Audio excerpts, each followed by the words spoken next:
Welcome to Author News Weekly, the weekly news show by authors for authors. We read the news so you don't have to. Join our panel of best-selling authors each week as we take a deep dive into the publishing world, both indie and traditional. Author News Weekly. Yeah, whatever. All right, welcome back to Author News Weekly. I'm McGee. Thanks for joining us. If it's your first time joining us, what took you so long? You should be here listening to the magnificent panel that we have. And let me introduce them so you can see that I'm not just full of shiitake mushrooms. First, I would like to welcome my friend who's on top of a mountain somewhere right now in a real Yoda situation, Mr. Jim Heskett. Hello, thanks. Happy to be here. Hello. Next is someone who's in her private life very afraid of moose. Or mooses. I think it's just moose. That sounds like it's not enough effort to say moose for that. So I've got Philippa Werner. Hello. And I definitely waited until she was taking a swig of her coffee before I did that like a real jerk. Last but not least, our friend who's chilling out on the Big Island, not the Big Island, one of the islands over. It is the Big Island. Ha! See, I guessed right. The Big Island. When you look at all the islands, it's the big one. That's how you know it's the Big Island.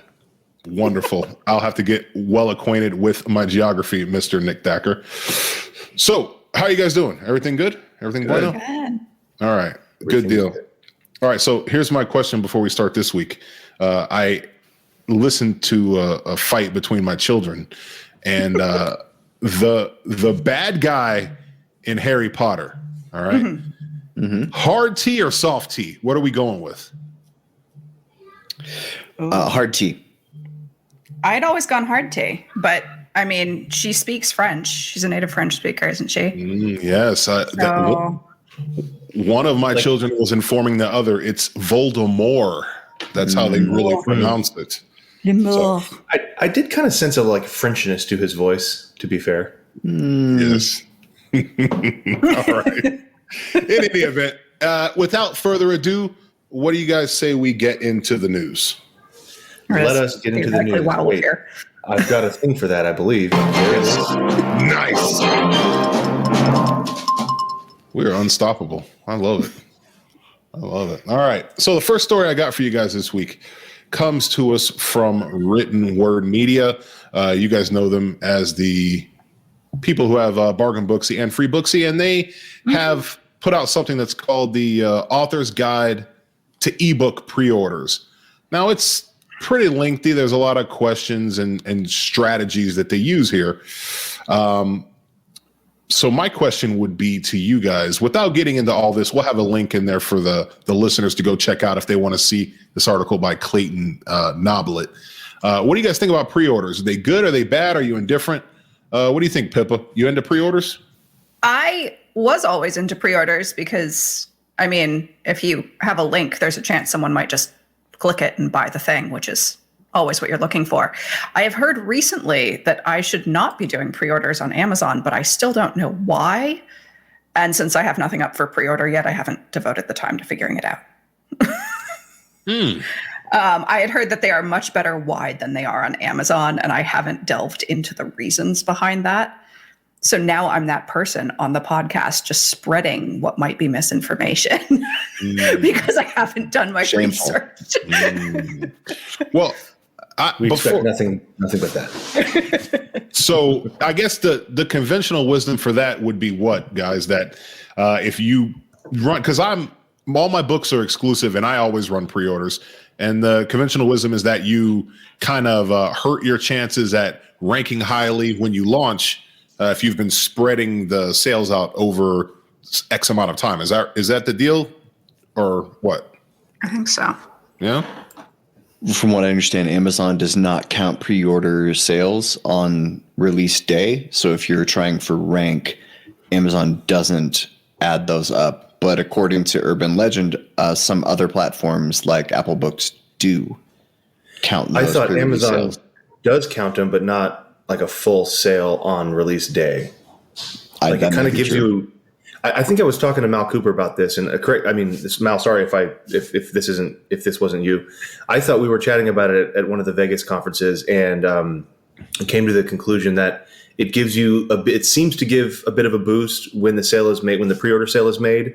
So if somebody orders 10 copies of the pre-order, you might get a little bit of a boost, organic, rank wise, and then likewise you get kind of the rest of the boost on launch day. I don't remember if that was just anecdotal from experience, but that seems to make sense to me. Like Amazon wouldn't want us to game the system by counting them all on one day.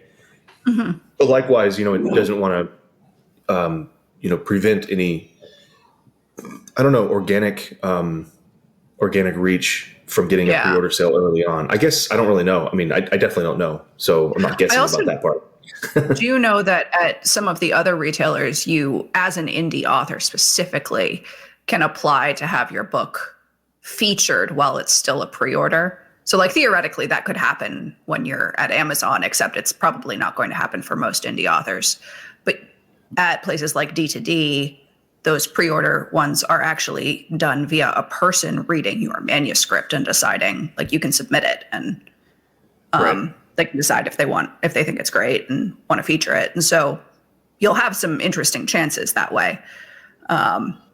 Only thing is, I think at Kobo, you can't upload and have no preview. So if you're just doing a pre-order before any of it's written, you need to specifically email them and be like, please take down the sample chapters.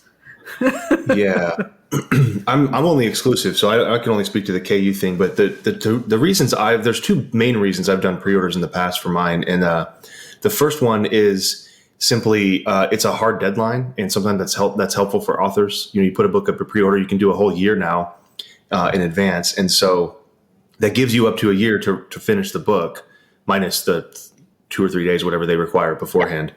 That's been actually pretty helpful for me because I can schedule. I'm like, hey, I know I need to get this done, and I'm going to just go ahead and put this up so that I know that I'm not going to miss it. And then, of course, because I am Nick Thacker, I've missed it before and then been taken out of the pre-order for a whole year. And so I've had to. That's happened. Yes, I've been there. You can tell a long-term indie by how many times they've gotten kicked out of KU. Yeah, exactly. Like 1 year in, 1 year out, 1 year in. And then the second reason is more of a marketing reason, and that is it gives you the ability to send out a potentially better price to your mailing list folks, to your hardcore fans, and then launch at a higher price. So I always launch my books at $6.99, but there have been times where I've done like a $2.99 or $4.99 pre-release to my mailing list because ostensibly I like them and I want to reward them for something. So that way that gives me an ability to send them, hey, here's a deal. Here's $4.99 for the book. You'll get it on the day it's released. Because at any time when you raise the price of the pre-order to $6.99 to higher, any new sales are supposed to come in at the higher price, not the lower one. But it's opposite, right? If it's vice versa. If you lower the price, then everybody gets the book at the lower price. Then even if they pre-purchased it at $6.99. Right. Get it at $4. Right? Interesting. Okay. Yeah, definitely. Yeah. So I don't recommend starting at a higher price for pre-order and then changing your mind, or you're going to, whatever those sales you've gotten, you'll lose money on. So anyway, but I've done that before. That's been a good marketing kick, to just get some interest and some initial sales built up. But I don't know. I need to do a better test on that, the ranking thing, because I'm not quite sure. If any listener out there knows or seems to know, just let me know. Let us know. That's right. Jim, what do you think? I do a quiet pre-order 100% of the time so I can get the ASIN at least a couple weeks before the release date, because there's a lot of things you can't do without that ASIN. Like make sure that your BookBub alert's set up and that it's on Goodreads and all the other things that I need that ASIN. I mean, you can use like a link shortener like Pretty Link to fake it until you have it, but then there's always, if you insert that pretty link or link shortener or whatever into your emails, there's always a chance that could fail. So I like to have the ASIN so I can use a real Amazon link, but I don't really push pre-orders to my readers very much because I think pretty much only the most diehard fans are going to buy a pre-order anyway. I think there's still that kind of instant gratification block to being like, hey, get my book. And then they go and they're like, oh, well, I can get it and read it 2 months from now. But I want it now, so tell me about it again 2 months from now. And then that's potentially somebody I've lost. And I'd rather have that rank boost on release day. But yes, to sum up, quiet pre-order so I can get the ASIN to make sure that all the ducks are in a row before release day. Okay. Well, I think that sounds pretty good. So I don't think any of us are totally against pre-orders, but I think it probably makes sense to use them however they work for you, like a tool in your arsenal. So we'll leave the pre-order game. We're going to go over to another story. The next two stories are kind of interconnected. So you guys being the smart futurist types that you are, I want to see what you guys think about these things and maybe what they mean for the future. So the headline of this next story is comes to us from the Passive Voice. Inkit raises $16 million to publish crowdsourced novels in mini episodes. So it's kind of a lot to wrap your head around, but basically they're doing Kickstarter-ish things to publish novels in short bursts, like in episodes, you know? And so, you know, they're saying that the Berlin-based startup called Inkit has built a crowdsourced publishing platform. And, you know, they believe that if it's presented the right way, that they could bring in money as they're publishing things from their new bite-sized immersive reading app called Galatea. So I think this is interesting. I think, you know, we all have different options than this Galatea to crowdsource things. I'm basically wondering, what do you guys think about this idea? And then what do we think about crowdsourcing in general? Is it a fad, or is this something that indies can put in their toolbox to use? Let's see, who's the most futurist person? Nick is the most futurist person. What do you think, Nick? I actually live in the future. I'm 3 seconds ahead. I agree. Of myself 100% of the time. So I was trying to find it. I think I've changed hard drives and email accounts 1,000 times since then. But it would have been 2015, I was emailing back and forth with an author about an idea. This was his idea, essentially this right away. I sent something over and he said, what you should do is this kind of like crowdsourced idea where different authors can collaborate and work with different readers as well, and just kind of make these stories. Anyway, it was basically this idea, and I was like, "That's great," but that wasn't the idea I wanted to build. And he said, "Well, you should build the idea that I had instead." And I said, "Well, that's okay. I don't really want to." That author was Hugh Howey, and so I'm kind of pissed at myself for not doing it. I don't know if he had anything to do with this one, but it was very similar to this idea. I like this idea. I think it's a really interesting way of creating new content. And if there's anything that this world has taught me, it's content is king, and it's going to be king, whether that is written by AI or crowdsourced by authors and readers, and or commissioned by brands. I mean, there's all kinds of new forms of content that are going to be new forms of story specifically that are going to be making the rounds. And it sort of is the Wild West now that we've got technology to help us expand the reach on the sales front. We also are finding that's what this is. We're expanding the reach on the creation front as well.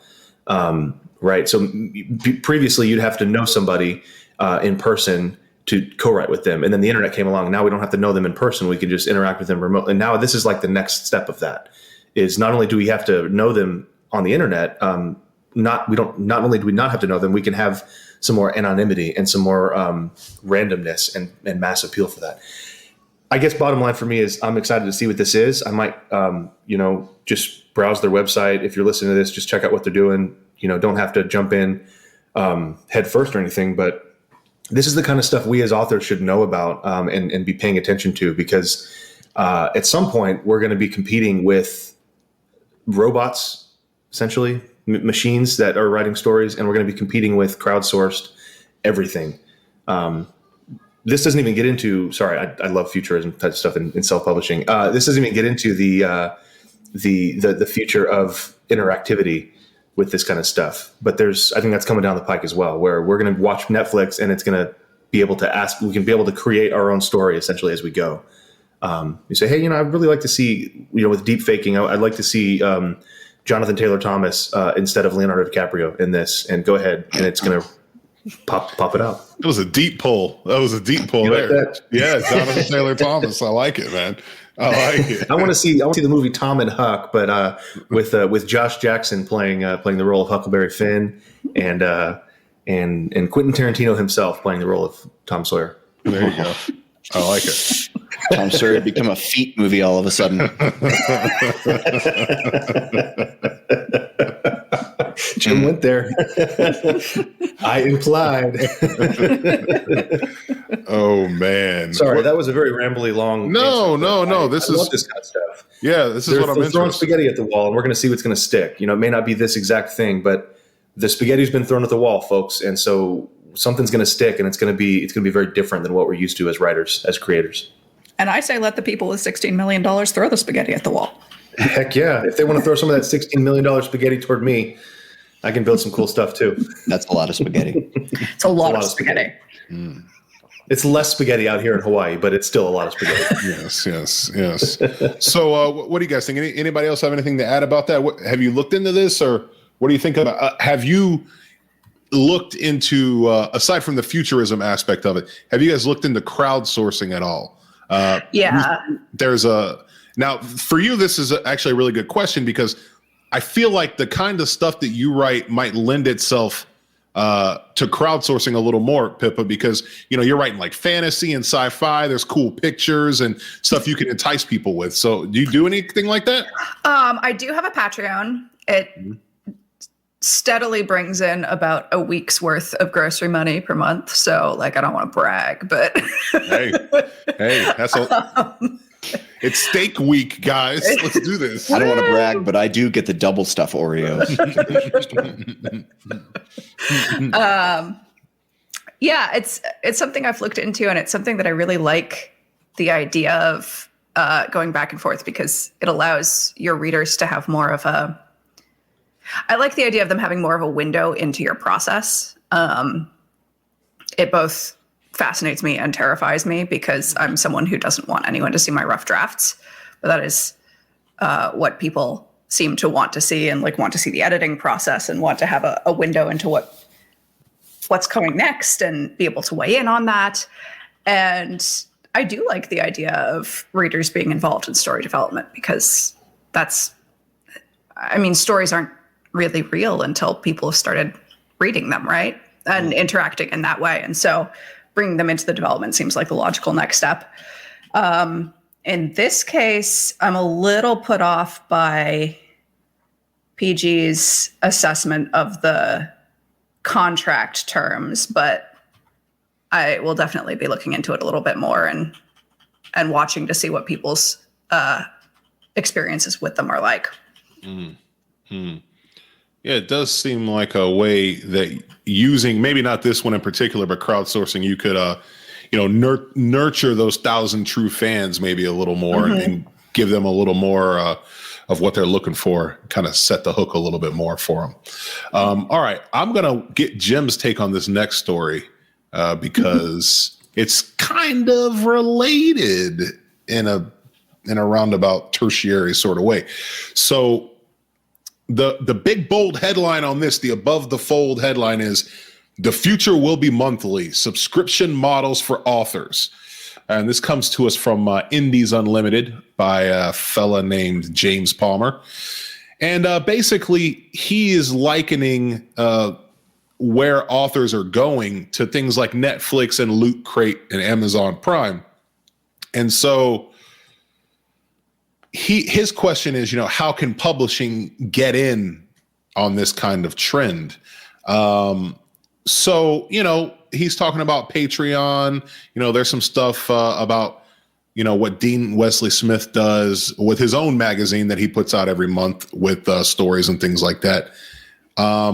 Something I think is pretty interesting is John G. Hartness using Gumroad and Patreon to sell his $5 short stories. And so, that's interesting.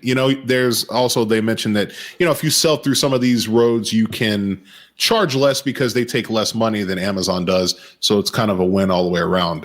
You guys, Jim, what do you think about this subscription idea? You think this is a thing? Yeah, I think the future of publishing is definitely subscription based, but I think it's going to be bundled subscriptions. And here, let me explain that. Please. So, like back in the 90s, when cable TV was starting to get really big and really expensive, and everybody was like, "Why are we paying $50 a month for 200 channels when I only need 10?" So the world said, "Okay, we don't like that, so we'll split it all up." Now there's streaming services, and so every channel is its own streaming service, and now you can get the reality where you only pay a la carte for the stuff you want, but then you find out that paying a la carte for all the stuff you want adds up to more than the cost of cable, right? That's the conundrum.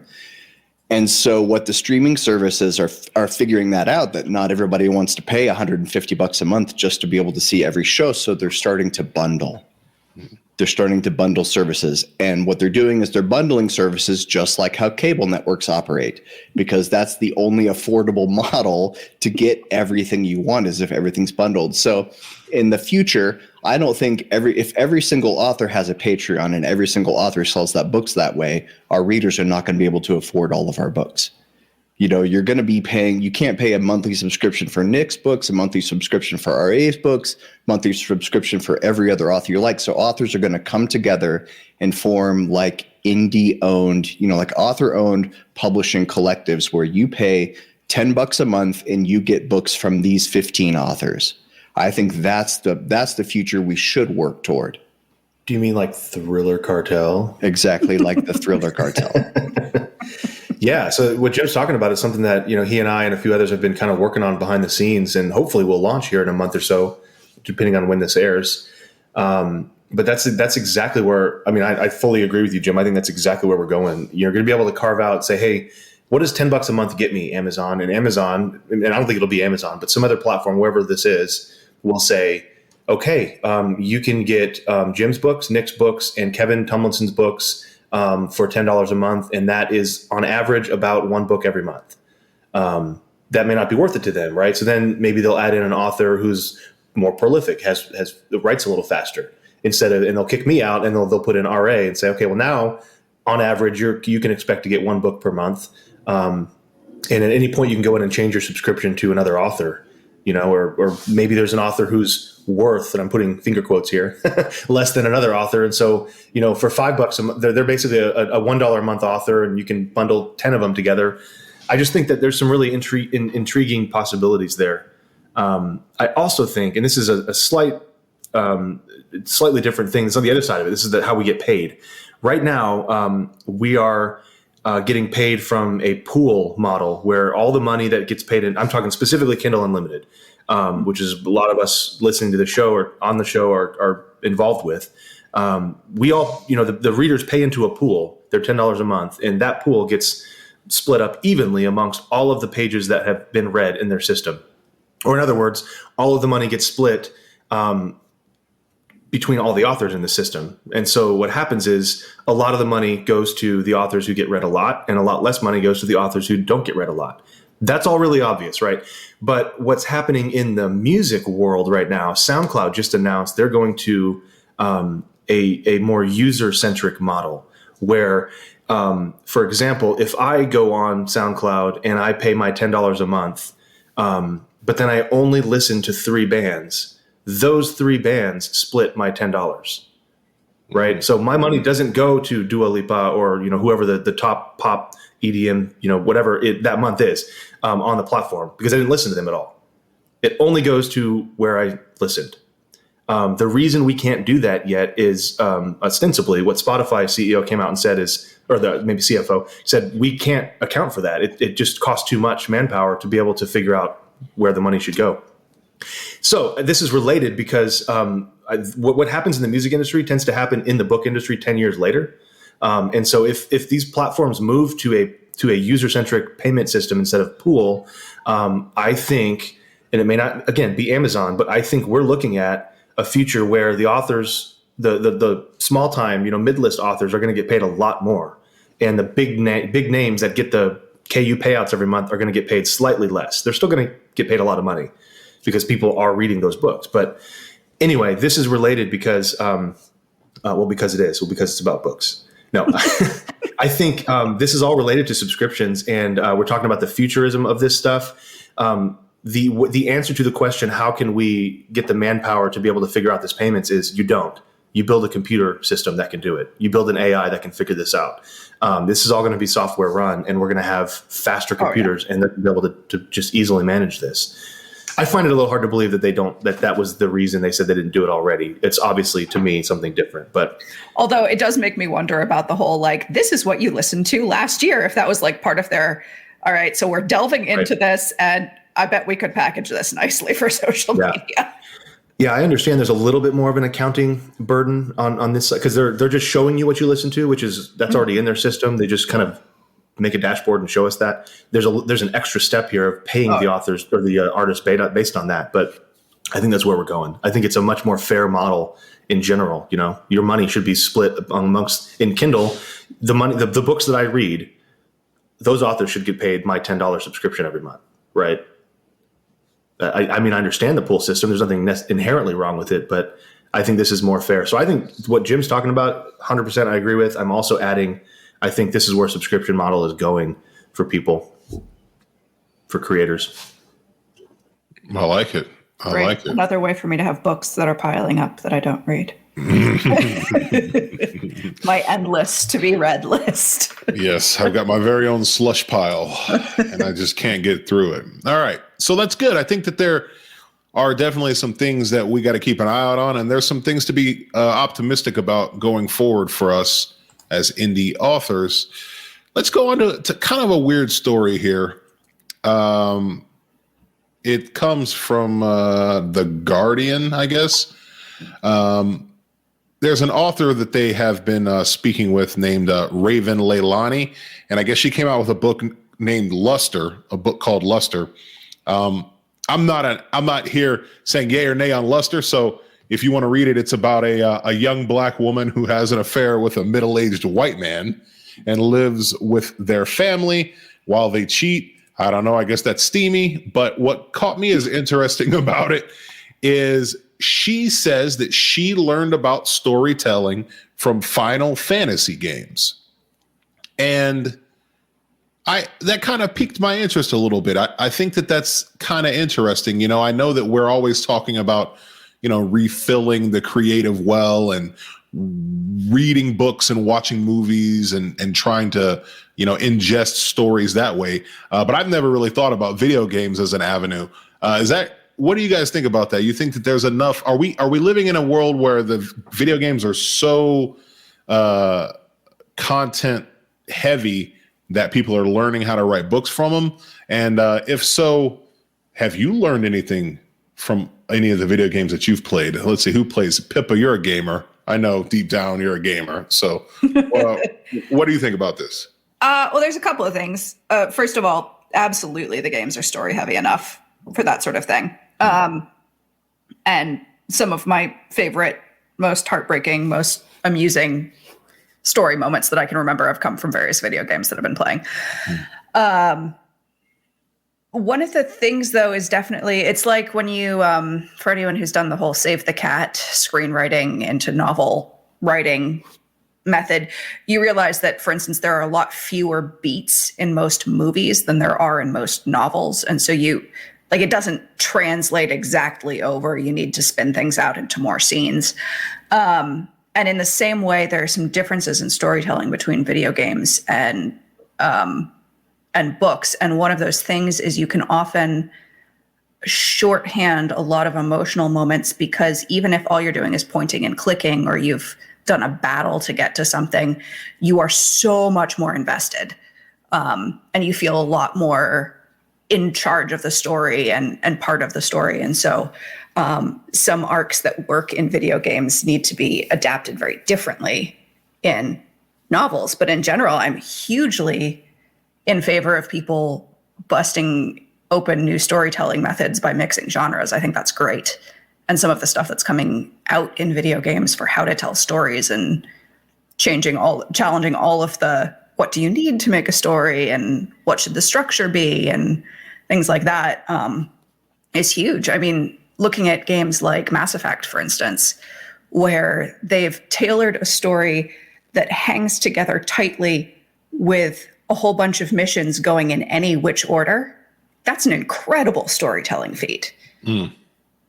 Games that large. So, yeah, there's all sorts of stuff you can get from video games. Right on. Jim, you gaming much? Oh yeah, absolutely. I don't know if I could say how much video games had a storytelling influence on me growing up, because it's mostly Super Mario Brothers, and but I mean I played the crap out of Final Fantasy 1, 2, 3, and 7. But now is an amazing time for video games. Stuff like The Last of Us is a zombie story, and it's better than any zombie story that's been on TV, and it's a video game, and it's amazing that you get to play through it and experience those choices and the agency. Maybe it helps me see stories through my protagonist's eyes better. I don't know. I'm just kind of rambling and making this up off the top of my head, but games today are amazing in terms of their storytelling content. I played video games that made me cry, which is insane to think about. Yep. Okay. Yeah, nothing to add here. I mean, we all get inspiration from each other, and I think games have taken it from books and movies and comic books, and now we're taking it from games and feeding. It's all just the same cycle. We're just feeding each other with it.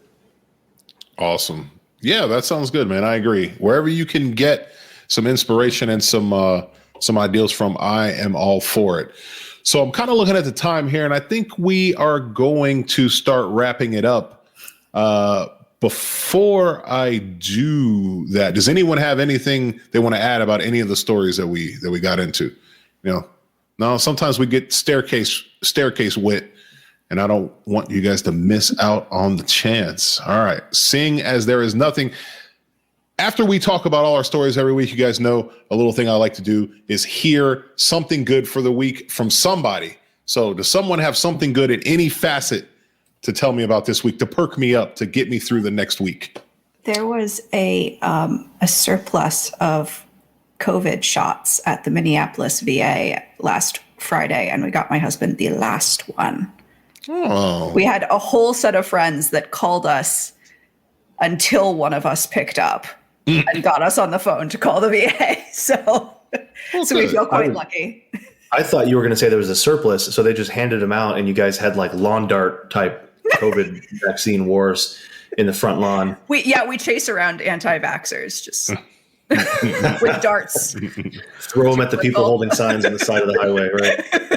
I think there's something to this lawn dart ideal that we shouldn't let go of so easily. I think we should. Yeah, lawn darts are still totally around and legal, so certainly nothing can go wrong with changing it to a vaccinated tip. Yeah. Blowing it up and just making it rain. I love it. All right. Well, good times, man. Good times. Well, in any event, if you have made it this far listening, thank you. And if you have anything that you want us to talk about, you can drop us a line at anwtips@gmail.com, anwtips@gmail.com. Tell us who you are. Tell us what you want to hear about, and I'm sure I can put in a word with these three to get them to mention it on an upcoming show. So from all of us at A&W, I'm R.A. McGee saying this meeting is over. Goodbye, everybody.